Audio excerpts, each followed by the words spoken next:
It's a new song. It's been coming through lately. It makes me think a lot about some people in my life these days who have been dealing with death, dealing with people leaving their lives suddenly and tragically. A lot of the songs I've been singing these days for yoga classes and for people in general,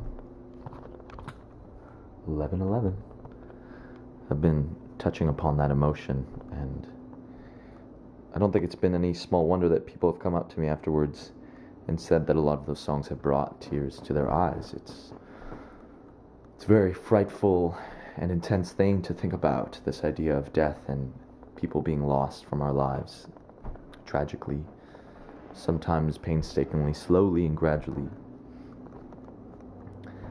And something I learned in dealing with death in my life, in various friends and family, is that death can be such a beautiful experience of awakening. It rattles our life like nothing else. It brings everything to a standstill, and we are literally forced and brought to our knees in humbleness before these mysterious forces of life. And it is that mysteriousness, that mystery, that we are urged to look into and to surrender to, because there really is no way to necessarily rationalize it or understand the fact that someone was breathing and full of light and radiance, and then in another day, another moment, they are completely gone. There is no easy way to deal with death and grief, and I would encourage those going through to not seek out easy ways.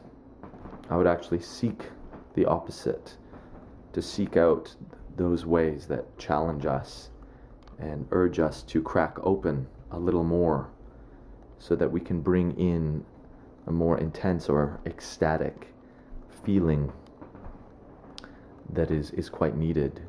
Some traditional cultures have literally ceremonies of weeping where people are encouraged to really embody their grief very powerfully and intensely.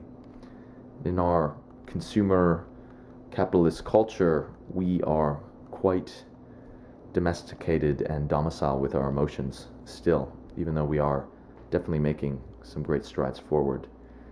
But people who are dealing with such intense feeling states can be hard pressed to find a way to really embody and allow those states to move through them and cleanse them and really empower them.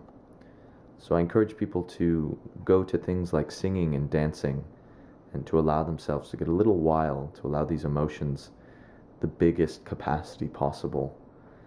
And what ends up happening, I find, is then the emotions are given a place to move, and emotions are literally energy in motion, and when they move, they tend to move through us, bathing and also anointing us in these intense states that can bring through insights and wisdoms that we were not aware of so much there. And that's when the passage of death can become something truly beautiful, because it does empower us and it does create profound moments of encountering mystery in life, which we're hard-pressed to find sometimes in our civilized culture. We don't have a very great embracing understanding of mystery.